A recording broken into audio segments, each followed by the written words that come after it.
नमस्कार दोस्तों आइए एक बार फिर से आप सभी का हमारे YouTube चैनल पर हार्दिक स्वागत है। दोस्तों, जैसा कि आप लोगों ने हमारे वीडियो का थंबनेल पहले ही देखा, मैं आपसे कहूँगा आप बने रहिए हमारे चैनल पर।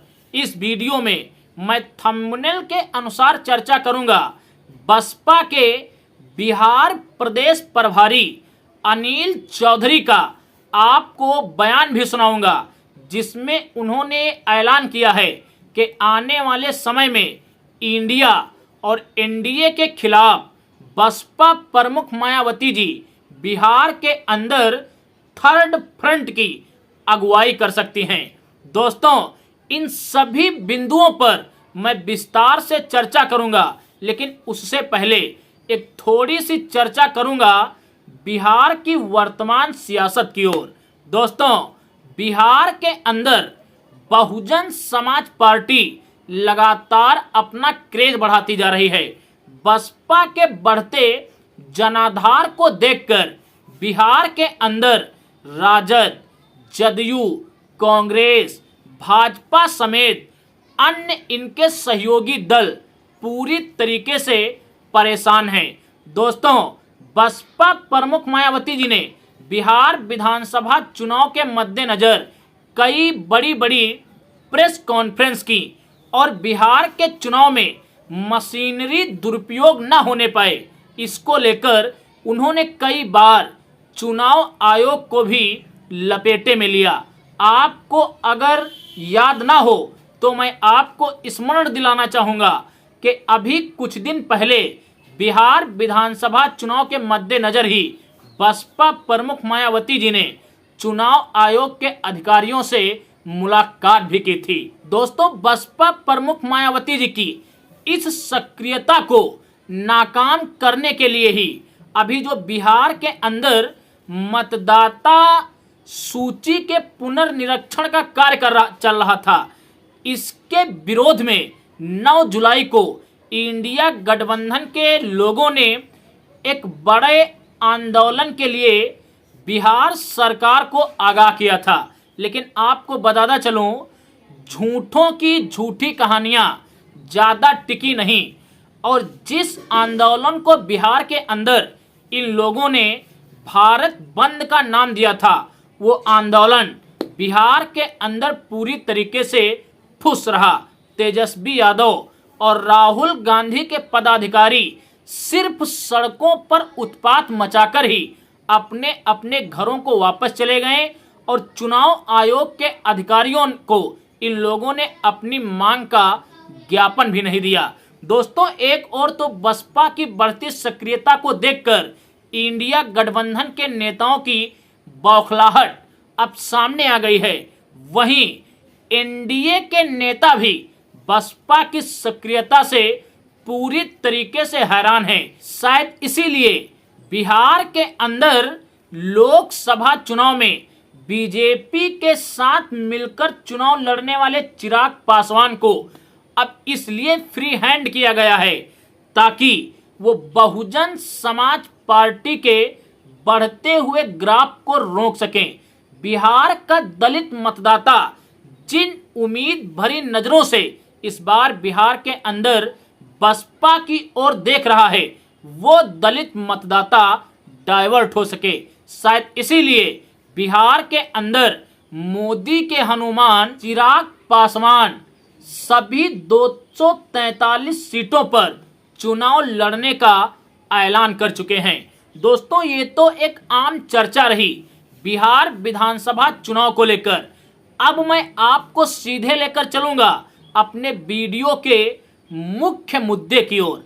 आपको बताता चलूं, बिहार के अंदर इस बार 2 गठबंधन चुनाव लड़ रहे हैं, और कहीं ना कहीं बिहार का जो गोदी मीडिया है और कथित सेकुलर मीडिया है, वो बिहार में इन्हीं दोनों गठबंधनों के बीच में मुख्य लड़ाई भी दिखा रहा है। लेकिन इस बार बिहार की चुनावी कहानी कुछ और ही है। इस बार बिहार के चुनाव में बहुजन समाज पार्टी एक बड़ा रोल अदा करने जा रही है। तमाम लोग तो कमेंट्स में यहाँ तक प्रतिक्रिया दे रहे हैं कि बिहार के अंदर इस बार Bahujan Samaj party balance of power बनेगी। दोस्तों आपको बताता चलूं 2020 के विधानसभा चुनाव में बहुजन समाज पार्टी ने थर्ड फ्रंट का गठन किया था और बसपा के इस तीसरे मोर्चे में असदुद्दीन ओवैसी की पार्टी AIMIM और उपेंद्र कुशवाहा जी की पार्टी शामिल थी। साथ ही साथ बिहार के अंदर ओम प्रकाश राजभर की पार्टी सुभाषपा भी शामिल थी। दोस्तों इस बार के विधानसभा चुनाव में बहुजन समाज पार्टी की मुखिया मायावती जी ने अकेले दम पर चुनाव लड़ने का ऐलान कर दिया है। जब बसपा के लोगों से मायावती जी के इस ऐलान को लेकर पूछा गया तो बसपा के पदाधिकारियों ने एक शानदार जवाब दिया कि बिहार के अंदर छोटी पार्टियों से गठबंधन करके बसपा को कोई फायदा नहीं हुआ। इसके विपरीत बहुजन समाज पार्टी को नुकसान ही उठाना पड़ा। आपको बताता चलूं 2020 में बसपा से गठबंधन करने के बाद असदुद्दीन ओवैसी की पार्टी को 5 सीटों पर जीत मिली थी। वहीं बसपा सिर्फ एक ही सीट पर चुनाव जीत पाई थी। इस बार बसपा प्रमुख मायावती जी के इस ऐलान ने कि हम बिहार में अकेले चुनाव लड़ेंगे असदुद्दीन ओवैसी के लिए कहीं ना उबरने वाली बात है। बसपा ने थर्ड फ्रंट से दूरी बनाई तो असदुद्दीन ओवैसी बसपा प्रमुख मायावती जी की तारीफें करने लगे और थर्ड फ्रंट के लिए अन्य राजनीतिक पार्टियों की तलाश करने लगे। दोस्तों इस बीच बिहार के अंदर ऐसी भी खबरें चल रही हैं कि बसपा प्रमुख मायावती जी हाल फिलहाल में महागठबंधन का एक बड़ा हिस्सा बन सकती हैं और अगर ऐसा नहीं हुआ तो मायावती जी के नेतृत्व में बिहार के अंदर थर्ड फ्रंट भी बन सकता है। दोस्तों ये मेरे खुद के विचार नहीं बल्कि बिहार के अंदर बसपा के प्रदेश प्रभारी श्री अनिल चौधरी के विचार हैं। देखिए एक निजी चैनल को इंटरव्यू देते हुए उन्होंने बिहार के अंदर गठबंधन को लेकर क्या कुछ कहा है। आप पहले उनके इस बयान को सुनिए, उसके बाद वीडियो में आगे हम चर्चा करेंगे।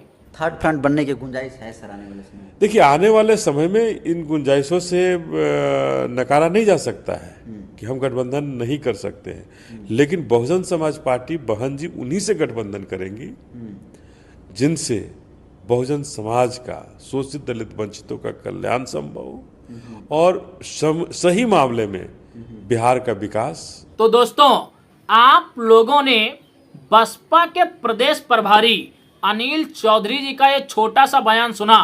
अपने इस छोटे से बयान में अनिल चौधरी जी पत्रकार को गठबंधन के सवाल पर जवाब देते हुए बोल रहे हैं कि चुनाव में अभी एक लंबा समय है और इस लंबे समय में बिहार के अंदर कुछ भी हो सकता है।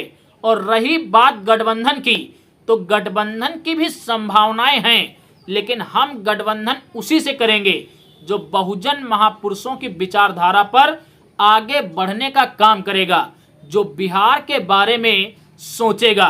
तो दोस्तों बसपा के प्रदेश प्रभारी के इस बयान ने इस बात को तो स्पष्ट कर दिया कि बहुजन समाज पार्टी को अगर कोई सही राजनीतिक दल मिले जो बसपा की विचारधारा से मैच करता हो, उससे बहुजन समाज पार्टी गठबंधन करके बिहार के अंदर थर्ड फ्रंट की स्थापना जरूर करेगी। बाकी हमारा ये वीडियो आपको कैसा लगा कमेंट्स में अपनी प्रतिक्रिया जरूर दें। अगर आप चैनल पर नए हैं तो हमारे इस दूसरे चैनल सत्ता से सवाल को जरूर सब्सक्राइब करें। हम मिलेंगे एक अगले वीडियो में एक अगले मुद्दे के साथ। तब तक के लिए आप सभी को मेरा सादर जय भीम, जय भारत, जय संविधान।